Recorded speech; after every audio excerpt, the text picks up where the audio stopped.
There are many ways to make an occlusal splint using Primeprint and InLab 22. This is the method that my technician and I have found to be the most efficient, taking just over 5 minutes from the start of design to the start of printing. The main issues in the construction of any occlusal splint have been the fit and the occlusion, and this method tends to alleviate both those issues. When scanning the patients, scan full arches, especially the fitting arch, using the linear scanning method, which is also used when scanning for aligners and is the most accurate scanning method. Scan the bite height at approximately 1.8 millimeter opening at the molars, which is approximately 2.2 millimeters opening at the incisors. Use a leaf gauge anteriorly or cotton rolls posteriorly bilaterally at the first molars and get the patient to close gently, not bite too hard. If possible, position the jaws at centric occlusion, or if you need to, edge-to-edge incisors. Then trim and tidy the models to remove flash and artifacts, as this will improve the occlusion and the splint proposal later on.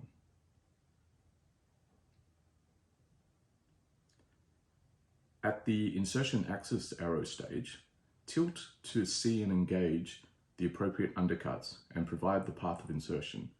Look at the undercut that you intend to engage. I usually set the undercut clearance at 20 or 30 microns. As it says, this determines the tightness of the retention.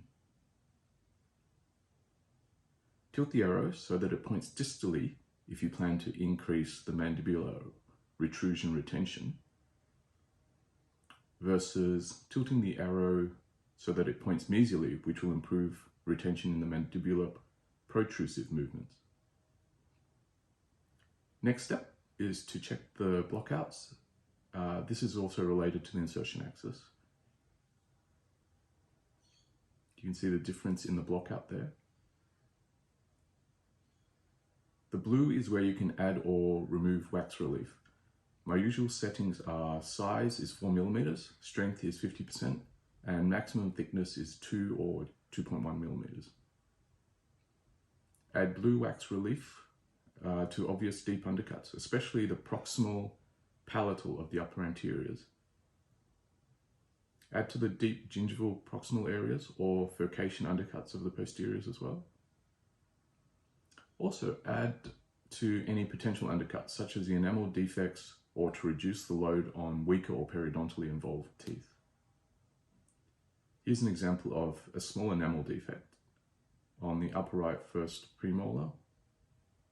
So use the blockout in this area. You can see that the occlusal splint will now only engage the undercuts that we haven't blocked out.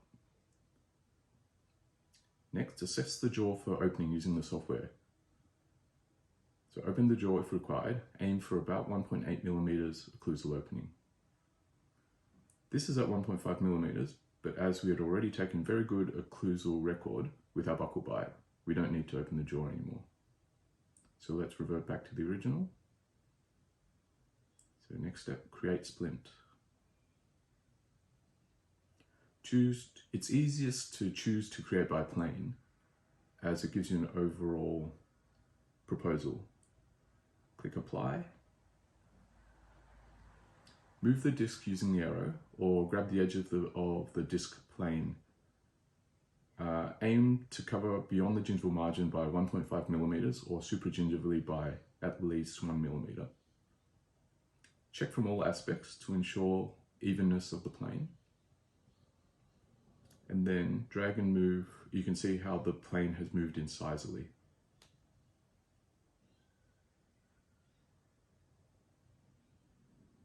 Okay, now we go on to edit line. Click plane occlusion.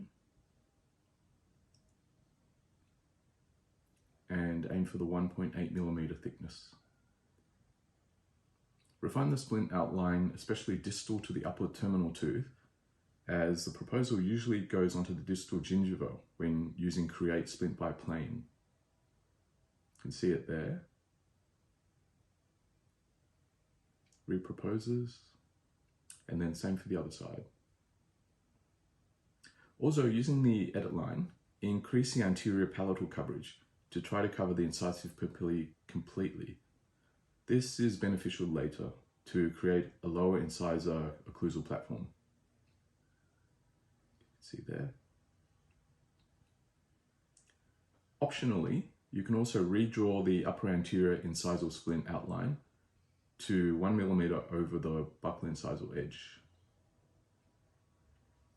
At the distal third of the buccal of the canine, draw the incisor line to curve gingivally to meet the buccal posterior line, which is about 1.5 mm gingival to the buccal gingival margin.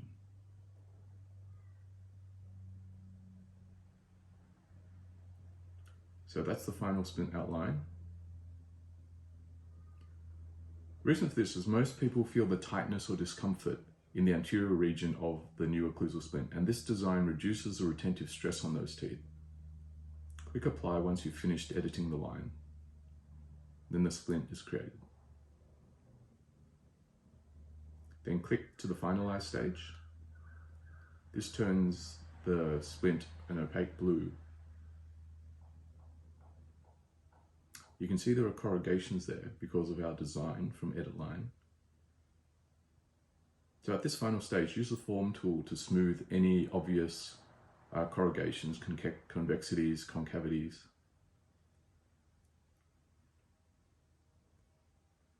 On both sides. Now from the occlusal view, you've got a choice now of clicking articulated grinding, which I find the outlines are a bit too sharp and abrupt, or you can manually adjust the occlusion. And this involves turning on the display contacts to show the occlusal pattern. Go to the form tool to increase the width of the splint at the upper anterior palatal area until you can see the lower anterior occlusal pattern in a broad flat occlusion. Smooth, and then add using the form tool as needed until you get that wide palatal plane for the lower anteriors to occlude on. Use then the reduce tool at about 3.7, 3.5 millimeters in size and 75% strength to remove all yellow areas of occlusion. See us doing that there. Be especially careful to remove the yellow occlusion from the areas of the upper second molars, as this can be the highest area of the highest load. At the area of the second molar, blue occlusion is also fine. Now if we tilt the view slightly, this highlights the relief of the anterior segment. Turn off display contact and you'll see any steep corrugation. Use the remove and smooth tools to smooth this area for the lower anteriors. Turn display contacts back on and check to ensure no new yellow occlusion has reappeared. Otherwise, reduce again and check again. So these are how we describe the simple dimples of occlusion, which is more comfortable for many patients than the articulated grinding or a flat surface option.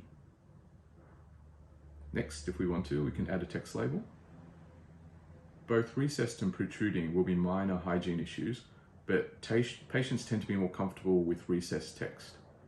An option that I do is to fill the recessed text area with blue cold cure resin and polish it back at the finish. That's there.